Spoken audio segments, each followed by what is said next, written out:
नमस्कार, स्वागत है आपका लोकतंत्र हलचल न्यूज में।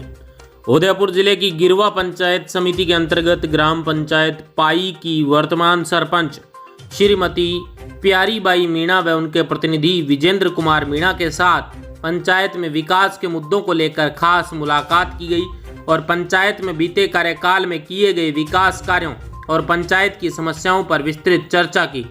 इस दौरान सरपंच श्रीमती प्यारीबाई मीणा व उनके प्रतिनिधि विजेंद्र कुमार मीणा ने सभी पंचायत वासियों को 78वें स्वतंत्रता दिवस और रक्षाबंधन के पावन पर्व की अग्रिम शुभकामनाएं दी। आइए देखते हैं लोकतंत्र हलचल की यह खास रिपोर्ट।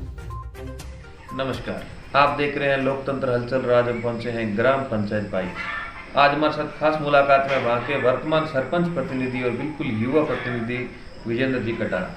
इनसे हम जानना चाहेंगे इनका जो कार्यकाल ये कैसा निकला है और पूर्व में इनके पिताजी सरपंच रहे हुए हैं, वर्तमान में इनकी माताजी सरपंच है श्रीमती प्यारीबाई। तो इनका कार्यकाल कैसा रहा है, युवा है, क्या सोच है इनकी और ग्राम पंचायत के अंदर ऐसे क्या परिवर्तन ये चाहते हैं। साहब नमस्कार। सबसे पहले आपके चैनल को बहुत बहुत धन्यवाद जी। और अभी वर्तमान में मेरे मदर सरपंच है जी श्रीमती प्यारीबाई। हाँ जी। जो मैं प्रतिनिधि उनका करता हूँ और 3 साल से नहीं संभाल रहा हूँ। बहुत अच्छी बात है सर। बिल्कुल युवा हैं आप, कम उम्र में आप प्रतिनिधित्व कर रहे हैं। पूर्व में आपके पिताश्री थे, वो उनकी कारणवश या कोरोना में जो एक्सपायर हो गए। तो बात करें साहब, आपका राजनीतिक कैरियर क्या है और इस परिवार में ये सरपंच पद कब से है और कितने चुनाव लड़ चुके हैं आप? सर हम चुनाव तो हम 2005 से लड़ रहे हैं। फर्स्ट बार मदर में जब फर्स्ट बार हमने उम्मीदवारी करी थी, एक ही रात में हमने गांव वालों ने मतलब फले से हमारा डिसीजन था कि आप एक बार चुनाव लड़िए। एक ही रात में उस दिन फॉर्म भरा, एक रात का समय मिलता था जी। तो 543 वोट उस समय आए थे। फिर पता पड़ा लोग हमें चाहते हैं, तो नेक्स्ट टाइम 2010 में वापस पापा चुनाव लड़े जी। तो आसपास की पंचायतों से 721 वोटों की लीड लेके पापा ने मतलब बहुत बड़ी लीड लेके जीत दर्ज की थी। अच्छा। उसके बाद बीच में 5 साल का कार्यकाल वापस दूसरे का रहा। हम जी। किसी कारणवश हमारे गुटबाजी के कारण हम हार गए थे जी। फिर वापस ये 2015 में 20 में वापस चुनाव लड़े और मम्मी चुनाव जीते जी। हाँ, तो 450 का अंतराल से हम चुनाव जीते और हमने कई काम किए हैं। जो शिक्षा के ऊपर हमारा ज़्यादा जो रहता है वो शिक्षा के ऊपर रहता है जी। तो हमारे स्कूलों के हालत जो खस्ता हाल थे उनका भी हमने काम किया। जैसे छतें टपक रही थी, जैसे पहला जीतते ही हमने पहला काम जो किया था पापा ने, हम उसमें पापा ही संभाल रहे थे। तो हमारी 4 स्कूल है यहाँ पे, तो सारे स्कूलों के ऊपर जो चैने मेजी का काम होता है, ऊपर जो मरम्मत का वो कार्य हमने करवाया। उसके बाद हमने एक लिंक रोड बनवाई थी, मेन रोड से नई स्कूल बिल्डिंग बनी हुई है, वहाँ तक हमने 1 किलोमीटर की रोड फर्स्ट काम हमारा ये रहा था। बहुत अच्छी बात की सर। देखो सर, आप युवा हैं और शिक्षा आजकल के युग में बहुत महत्व है शिक्षा का और शिक्षा बहुत जरूरी है।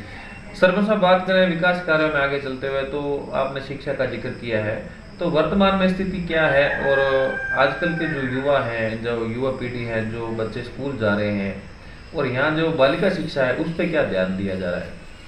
सर बालिका शिक्षा पहले तो स्तर बहुत कम था यहाँ का, अभी लोग धीरे धीरे जागरूक हो रहे हैं तो बालिकाओं को भी पढ़ा रहे हैं बराबर। जैसे पहले क्या है कि लड़कों को ज़्यादा महत्व दिया जाता था, अभी क्या है कि लड़कियों को भी स्कूल से जोड़ा जा रहा है। ड्रॉप आउट बच्चियाँ जो भी है उनको भी हम हमारी संस्था यहाँ एनजीओ भी कई काम करते हैं, तो ड्रॉप आउट बालिकाओं को भी जोड़ा जा रहा है और बालिका शिक्षा के ऊपर अभी हम काम कर रहे हैं ग्राम पंचायत से भी। तो हम ज़्यादा से ज़्यादा हम बालिका शिक्षा से लोग जोड़े और जितना हक लड़कों को मिलता है उतना ही हक लड़कियों को भी दिया। बिल्कुल बिल्कुल।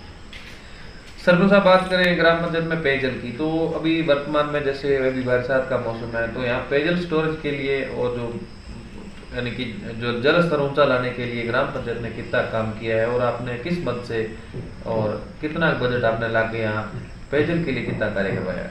सर हमने नरेगा में हम कार्य करवाया है, जैसे चेक डैम है और अभी वृक्षारोपण भी हम करवा रहे हैं। चेक डैम के द्वारा हमने कार्य करवाया, छोटे से नाड़ी बनवाई है हमने, ऐसे बहुत सारे काम नरेगा से हमने करवाए। अच्छा जी।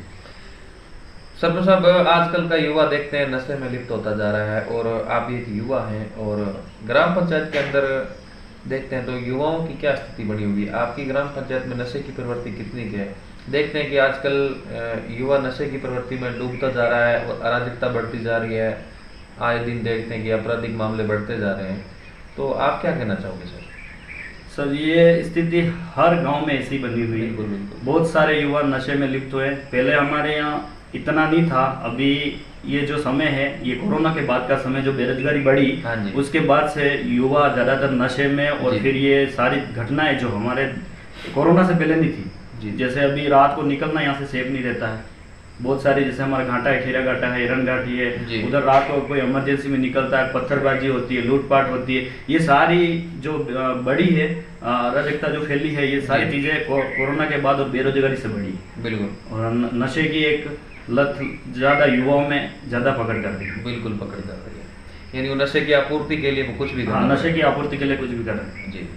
सरपंच साहब, जिस समय आप चुनाव मैदान में उतरे थे तो लोगों से आपने वादे किए थे, और कुछ वादे ऐसे हैं जो आप पूरे नहीं कर पाए हैं, और ऐसे क्या कार्य हैं जो आपने कर दिए हैं जो लोगों के निजी कार्य हैं, जैसे प्रधानमंत्री आवास योजना हो, चाहे किसी का पेंशन से संबंधित काम हो, या किसी घर पे हैंडपम्प लगाना हो, खाद्य सुरक्षा योजना से जो वंचित चल रहे हैं, उन लोगों को आप क्या कहना चाहोगे? सबसे पहले मैं खाद्य सुरक्षा के बारे में बात करूंगा। खाद्य सुरक्षा लंबे समय से बंद पड़ी। बहुत सारे हमारे यहाँ ग्राम पंचायत पई की बात करूँ, यहाँ 250 से 300 परिवार ऐसे हैं जो वंचित हैं, जो वास्तविक पात्रता रखते हैं और वंचित हैं। अगर आपके न्यूज़ के माध्यम से अगर ये बात सरकार तक पहुंचे और पोर्टल को खोला जाए तो अच्छी बात है, लोग जुड़ेंगे, उसका फायदा जो है सीधा उनको मिलेगा। और बहुत समय से सरपंच भी इसको लेकर धरना प्रदर्शन कर रहा है, सरकार सिर्फ आश्वासन दे रही है और पोर्टल खोला नहीं जा रहा। और बहुत सारी चीज़ें ऐसे, बहुत सारे लोग हमारे ग्राम पंचायत, ये चीज़ें लोग नहीं समझते जी। लोग समझते हैं ग्राम पंचायत में सरपंच या सचिव इस काम को नहीं कर रहे हैं। तो ये चीज़ें हम आपके चैनल के माध्यम से अगर सरकार तक पहुंचे तो बहुत अच्छी बात है। बहुत अच्छी बात है। सरपंच साहब, आगामी जैसे अपना कार्यकाल बचा हुआ है, इसके अंदर विशेष क्या रहेगा? ऐसा मेजर कार्य क्या है जो अभी अधूरा है? जैसे लिंक रोड है, हमारा मेन जो है रोडों का काम तो हमने पूरा कर दिया। रोड मतलब अब आप गांव में घूमोगे, कहीं भी ऐसी जगह नहीं है जहां रोड नहीं जाता।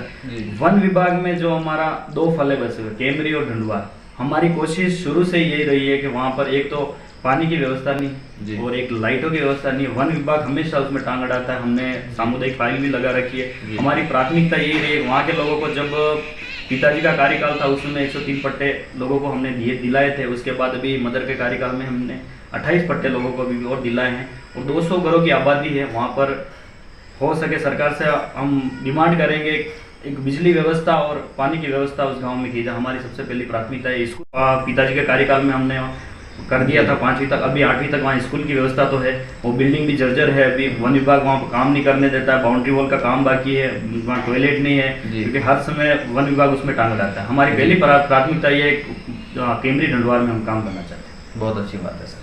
सरपंच साहब, अभी जैसे आज रक्षाबंधन प्लस जो स्वतंत्रता दिवस 15 अगस्त, इस पे जनता को संदेश क्या देना चाहते हैं आप? शिक्षा के बारे में, स्वच्छता के बारे में, या आपसी भाईचारे के बारे में?